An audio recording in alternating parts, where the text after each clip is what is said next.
नमस्कार दोस्तों, एकदम एग्ज़ाम डिवीज़न चैनल पर स्वागत है आप सभी का।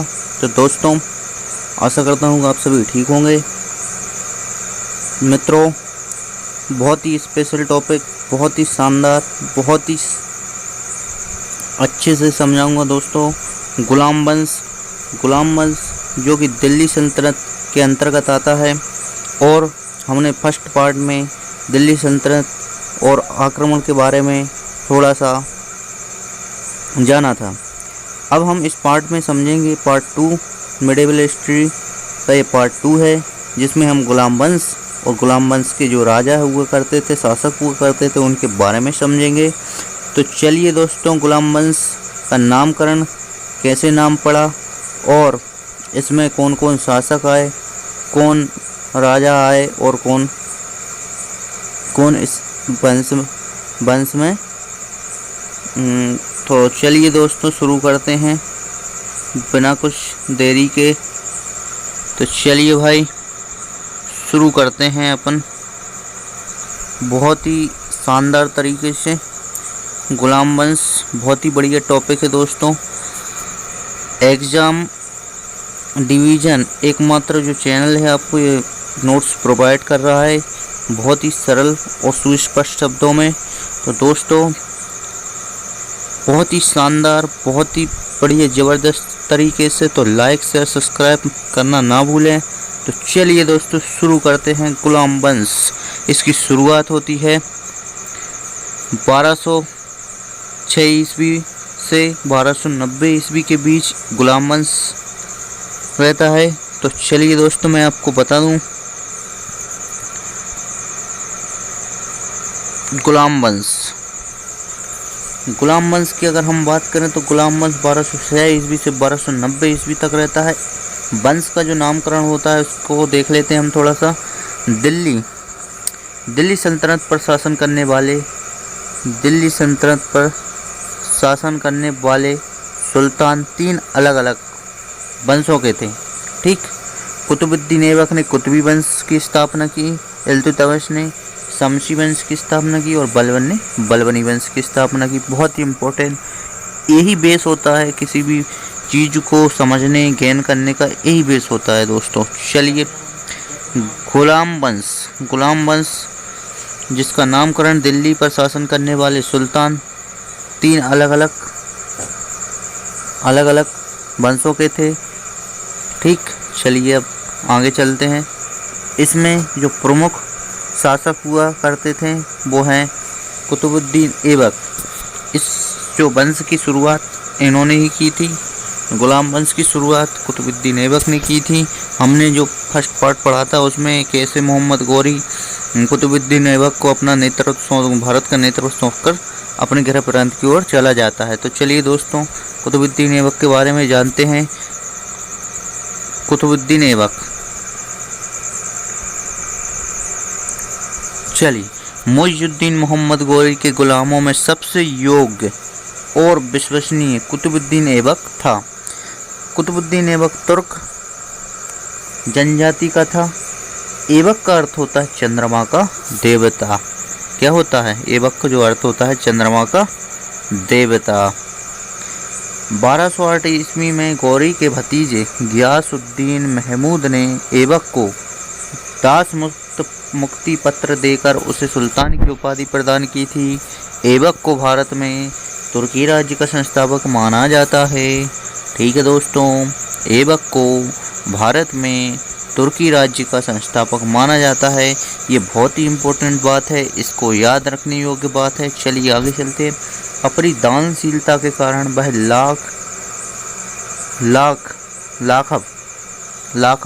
लाखों को दान करने वाला व पीलबख्श हाथियों को दान करने वाला के नाम से विख्यात था। बहुत ही इम्पोर्टेंट बात। ठीक दोस्तों, आगे चलते हैं। हसन निजामी और फर्रुख मुद्दीर उसके दरबार में प्रसिद्ध विद्वान थे। इसे कुतुब मीनार का निर्माण कार्य प्रारंभ करवाया। इसने क्या है कुतुब मीनार का निर्माण कार्य प्रारंभ करवाया। जो कुतुब मीनार का नाम प्रसिद्ध सूफी संत ख्वाजा कुतुबुद्दीन बख्तियार काकी के नाम पर रखा। किसके नाम पर रखा, ये बहुत इंपॉर्टेंट बात है भाई, इसको याद रखने योग्य बात है। प्रसिद्ध सूफी संत ख्वाजा कुतुबुद्दीन बख्तियार के काकी के नाम पर जो कुतुब मीनार है उसका नाम रखा गया। ठीक, चलिए आगे चलते हैं। इसने भारत की प्रथम मस्जिद कुबत उल इस्लाम दिल्ली पृथ्वीराज तृतीय के किले राय पिथौरागढ़ के स्थान पर निर्मित दिल्ली में करवाई थी। ठीक, आगे चलते हैं। जबकि 2.5 दिन का झोंपड़ा बृहराज विशलदेव चौथे के द्वारा संस्कृत महाविश्वविद्यालय के स्थान पर अजमेर में बनवाया था। क्या 2.5 दिन का झोंपड़ा, तो ये अजमेर में बनवाया गया है। आगे चलते हैं। प्राचीन नालंदा विश्वविद्यालय को ध्वस्त करने वाला ऐबक का सहायक सेनानायक बख्तियार खिलजी था। किसको ध्वस्त करने वाला, नालंदा विश्वविद्यालय को। ये बहुत ही बड़ा क्वेश्चन है और इम्पोर्टेंट क्वेश्चन है। चलिए आगे चलते हैं। इसकी मृत्यु लाहौर में चौगान पोलो खेलते हुए घोड़ों से गिरकर हुई थी। ये क्वेश्चन एक बार आ चुका है, इसको आप ज़रूर पढ़ें। इसकी मृत्यु लाहौर में चौगान पोलो खेलते हुए घोड़ों से गिरकर हुई थी। ऐबक का मकबरा लाहौर में है, ये भी बहुत इंपॉर्टेंट क्वेश्चन है। चलिए आगे चलते हैं। अब आते हैं कुतुबुद्दीन ऐबक के बाद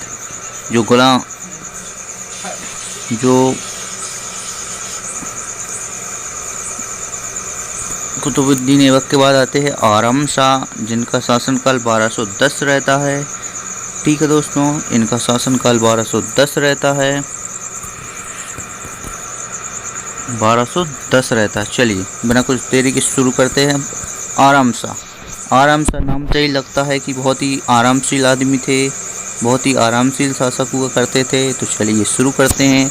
ऐबक की अकस्मात मृत्यु के कारण उसके उत्तराधिकारी के चुनाव की समस्या को तुर्की सरदारों ने स्वयं ही हल किया। कुछ तुर्की सरदारों ने आरम शाह को लाहौर में 1210 में सुल्तान घोषित किया और कुछ सरदारों ने 1210 में इनको सुल्तान घोषित कर दिया था। आरम शाह एक अक्षम और आराम तलब व्यक्ति था। अनेक तुर्क सरदारों ने उसका विरोध किया। देखो, कुछ उसके पक्ष में थे और कुछ ने उसका क्या किया था, विरोध किया था। दिल्ली के तुर्क सरदारों ने बदायूं के गवर्नर इल्तुतमिश, जो ऐबक का विश्वास पत्र गुलाम एवं उसका दामाद भी था, उसको दिल्ली आने का निमंत्रण भेजा। इल्तुतमिश शीघ्र ही दिल्ली पहुंच गया। आरम शाह भी उसके दिल्ली आगमन की सूचना सुनकर दिल्ली तक आ पहुंचा, परंतु इल्तुतमिश ने पराजित कर मार डाला उसे और स्वयं सुल्तान बन बैठा। ये कहानी किसकी है, आरम शाह की। चलिए अब जो आरम शाह के बाद आते हैं वो है शमशुद्दीन इल्तुतमिश, जो कि किसके दामाद थे, कुतुबुद्दीन ऐबक के दामाद थे। इनका शासनकाल 1210 से 1236 ईस्वी तक रहता है। तो चलिए शुरू करते हैं बिना कुछ देरी के। शमशुद्दीन इल्तुतमिश का अर्थ साम्राज्य का स्वामी। इल्तुतमिश या अलमस एलवरी तुर्क, ये बहुत इंपॉर्टेंट, अलमस एलवरी तुर्क। उसका पिता इलाम खां एलवरी जनजाति का सरदार था। इल्तुतमिश शमसी वंश का था, इसलिए नए वंश का नाम शमसी वंश पड़ा। कुतुबुद्दीन ऐबक ने दिल्ली में उसे अपने दास के रूप में खरीदा। इल्तुतमिश शीघ्र ही कुतुबुद्दीन ऐबक का विश्वास पात्र बन गया। उसे सरजनदार शाही अंगरक्षकों का सरदार नियुक्त किया गया। ठीक, किसके द्वारा, कुतुबुद्दीन ऐबक के द्वारा। इसे भाई खरीदा गया था।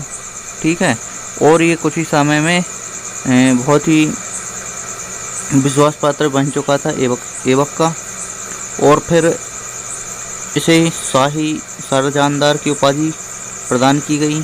इल्तुतमिश को प्रशासनिक क्षमता से प्रभावित होकर कुतुबुद्दीन ने उसे अन्य प्रशासनिक पद भी सौंप दिए थे। उसे अमीर ए शिकार, ये याद रखना, अमीर ए शिकार का पद दिया गया।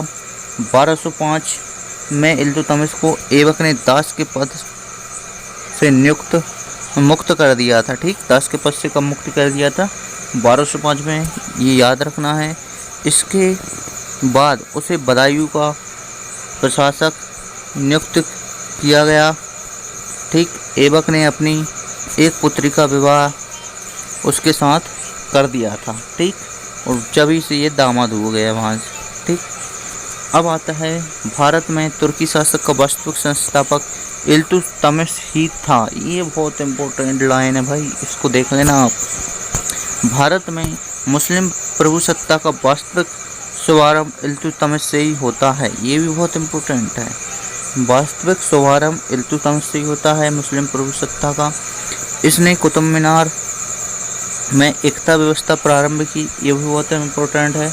इल्तुतमिश ने एकता व्यवस्था प्रारंभ की। इसके अंतर्गत सभी सैनिकों व गैर सैनिकों अधिकारियों को नगद वेतन बदले भूमि प्रदान की जाती थी। एकता एक अरबी शब्द है जिसका अर्थ भूमि है। ठीक, अब आते हैं आगे। इल्तुतमिश ने चांदी के टक्का तथा तांबे के जीतल का प्रचलन किया एवं दिल्ली में टकसाल स्थापित किए। तो चलिए दोस्तों, आगे चलते हैं हम और जानते हैं इल्तुतमिश के बारे में। तो वह दिल्ली का प्रथम शासक था जिसने सुल्तान उपाधि धारण कर, इसको धारण कर लेना दोस्तों, धारण कर स्वतंत्र सल्तनत 18 फरवरी 1229 को स्थापित किया। ठीक, एक स्वतंत्र सल्तनत स्थापित की इसने कब? 18 फरवरी 1229 को। उसने बगदाद के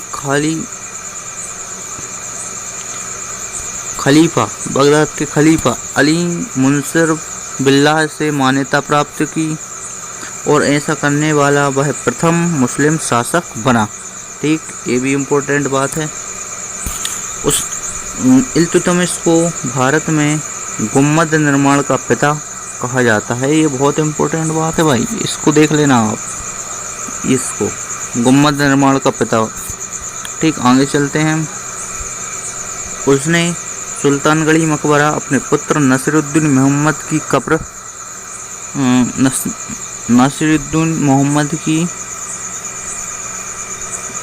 कब्र पर निर्मित करवाया। यह भारत का प्रथम मकबरा था।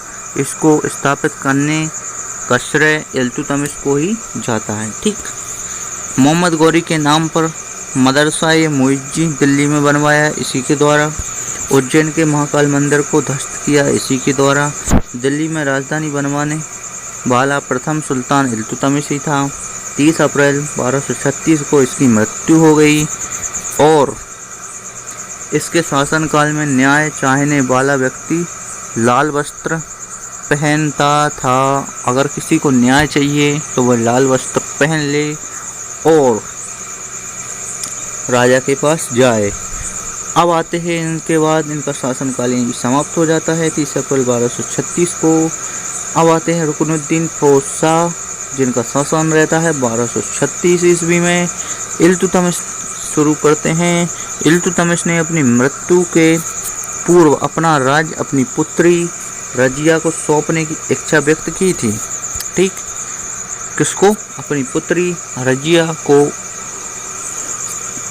सौंपने की इच्छा व्यक्त की थी। इसका कारण यह था कि उसके योग्य और बड़े पुत्र लखनौती के शासक नासिरुद्दीन महमूद की मृत्यु हो चुकी थी तथा छोटा पुत्र रुकनुद्दीन फिरोज शाह एक दुर्बल और अक्षम व्यक्ति था। दुर्भाग्यवश इल्तुतमिश की यह इच्छा पूरी नहीं हो सकी। ठीक है, ये इच्छा पूरी नहीं हो सकी। तुर्क अमीर एक स्त्री को राज्य करते हुए देखना अपना अपमान समझते थे, अतः अनेक तुर्क अमीरों ने फिरोज शाह की माता शाह तुर्कान और अनेक अक्तादारों ने षड्यंत्र कर रुकनुद्दीन फिरोज शाह को 1236 ईस्वी में सुल्तान घोषित कर दिया। ठीक, सुल्तान घोषित कर दिया। आगे चलते हैं। फिरोज शाह को सुल्तान तो बन गया, परंतु वह नियंत्रण नहीं रख सका। वास्तविक सत्ता शाह तुर्कन के हाथों में चली गई। वह एक क्रूर महिला थी। इल्तुतमिश के छोटे पुत्र कुतुबुद्दीन को अंधा करवाकर उसकी हत्या करवा दी गई थी। प्रशासन वह पर नियंत्रण ढीला पड़ गया था और जनता पर भी अत्याचार होने लगे। फलते पूरे राज्य में असंतोष एवं विद्रोह छा गया। फिरोज शाह को अपने भोग विलास से छुट्टी नहीं थी। ठीक, ये थोड़ा भोग विलासी टाइप का आदमी था, तो इस प्रकार इसका शासन भी छिन जाता है। और यहीं पर आगे चलते हैं हम और जानते हैं इसके बारे में। तो इसके बारे में और जानने का हम प्रयास। अनुपस्थिति का लाभ उठाकर रजिया लाल वस्त्र पहनकर न्याय की मांग का प्रतीक नमाज के अवसर पर जनता के सम्मुख उपस्थित हुई। उसने शाह तुर्कन के अत्याचारों एवं राज्य में फैली अव्यवस्था का वर्णन किया तथा आश्वासन दिया शासक बनकर वह शांति एवं सुव्यवस्था स्थापित करेगी। तो उसने भाई क्या किया कि जो लाल वस्त्र पहनकर और जो वहाँ की जनता थी उनको उत्साहवर्धित किया कि हम शाह तुर्कन के अत्याचारों एवं राज्य में फैली अव्यवस्था का वर्णन की अव्यवस्था को समाप्त करेंगे और शांति लाएंगे यहाँ पर और सुव्यवस्था स्थापित करेंगे। दोस्तों, डिस्टर्बेंस के लिए मुझे खेद है। रजिया से तुर्क अमीर और अन्य व्यक्ति प्रभावित हो उठे। कुछ जनता ने राजमहल पर आक्रमण कर शाह तुर्कन को गिरफ्तार कर लिया एवं रजिया को सुल्तान घोषित कर दिया। फिरोज शाह जब विद्रोहियों से भयभीत होकर दिल्ली पहुंचा तब उसे भी कैद कर लिया गया और उसकी हत्या कर दी गई। नवंबर 1236 में रजिया सुल्तान के पद पर प्रतिष्ठित हो गई। ठीक, चलिए आगे चलते हैं। अब आता है रजिया सुल्तान का कार्यकाल। अब देखो, रजिया सुल्तान का कार्यकाल रहता है 1236 से 1240 ईस्वी। ठीक है, अब देखते हैं इसने कैसा प्रशासन चलाया।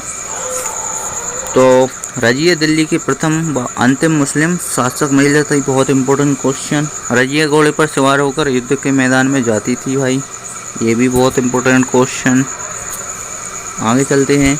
रजिया ने अम्बिसिनिया निवासी एक गुलाम मलिक जलालुद्दीन याकूत को आवश्यकता से अधिक महत्व दिया और उसे अमीर आखुर अर्थात अस्पशाला प्रधान के पद पर नियुक्त कर दिया। इससे अमीर वर्ग तुर्की अधिकारी नाराज हो गए थे और भटिंडा के सूबेदार अल्तुनिया ने विद्रोह कर याकूत की हत्या कर दी तथा रजिया को बंदी बना दिया। ठीक, कहानी कुछ ऐसी चलती है कि रजिया ने कूटनीतिक दृष्टिकोण से अल्तुनिया से शादी कर ली। इसी बीच इल्तुतमिश के एक पुत्र बहराम शाह ने सत्ता हत्या ली तथा भटिंडा से दिल्ली आते समय अल्तुनिया व रजिया को हराकर वध 13 अक्टूबर 1240 को कर दिया। अब आते हैं आगे जो शासनकाल रहता है मुइजुद्दीन बहराम शाह। रजिया के पश्चात 1240 ईस्वी में बहराम शाह सुल्तान बना, परंतु वह कुछ वर्षों तक ही गद्दी पर रह सका। वह नाम मात्र का सुल्तान था। 1241 ईस्वी में लाहौर पर मंगोलों ने आक्रमण कर दिया। 13 मई 1242 ईस्वी को बहराम शाह की हत्या कर दी गई। तो यहीं से भाई मुइजुद्दीन बहराम शाह की कहानी खत्म। अब मैं बताता हूँ कुछ इम्पोर्टेंट फैक्ट्स जिसको आपको जानने होंगे, तो देखिए।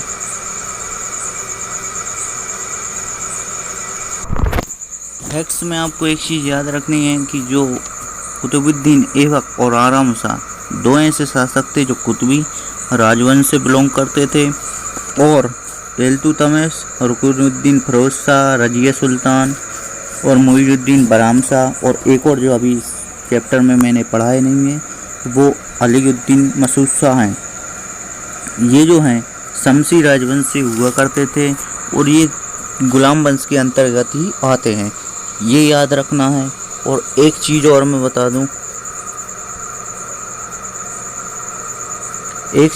बता दूं, आपको कि जो कुतुबुद्दीन ऐबक थे, इनके बारे में एक बहुत ही इम्पोर्टेंट फैक्ट्स आप जान लो। वो ये है कि जो कुतुबुद्दीन ऐबक थे, उनके बारे में एक इम्पोर्टेंट फैक्ट्स मैं आपको यहाँ पर लिख देता हूँ, जो आपको याद ही रखना है। वो फैक्ट्स ये था, मैं बता दूँ अब भी आपको, कि भारत में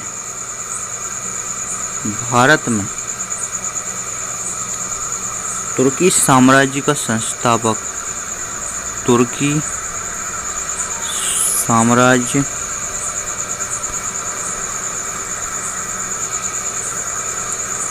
साम्राज्य का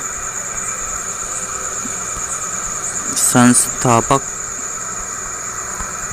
अगर पूछा जाए एग्जाम में, तो आपको आंसर देना है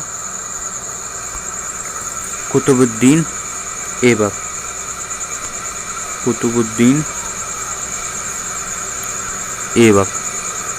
ठीक है, एक फैक्ट्स ये हो गया है इम्पोर्टेंट।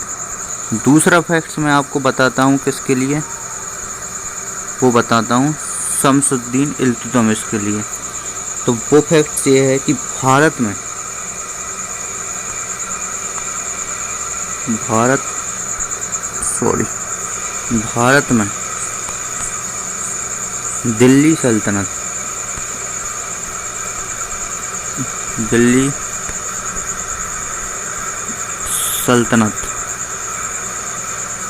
दिल्ली सल्तनत का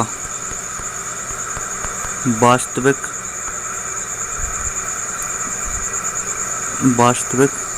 संस्थापक की अगर बात पेपर में अगर आए कि भारत में दिल्ली सल्तनत का वास्तविक संस्थापक पूछा जाए, तो आपको बताना है इल्तुतमिश। ठीक, आंसर में क्या देना है आपको, इल्तुतमिश। तो चलिए दोस्तों, इस क्लास को यहीं पर समाप्त करते हैं। तो दोस्तों बहुत बहुत धन्यवाद। अगर आपने मेरी वीडियो को पसंद किया हो तो लाइक ज़रूर करें और इसको शेयर ज़रूर करें। एग्ज़ाम डिवीज़न चैनल को सब्सक्राइब ज़रूर करें, और इससे ही अच्छे में जो नोट्स हैं मेरे, मैं आपको वीडियो के माध्यम से शेयर करता रहूँगा। बहुत ही बढ़िया नोट्स मेरे द्वारा लिखे गए हैं दोस्तों। तो चलिए दोस्तों, आपसे विदा लेते हैं। तो जय हिंद, जय भारत।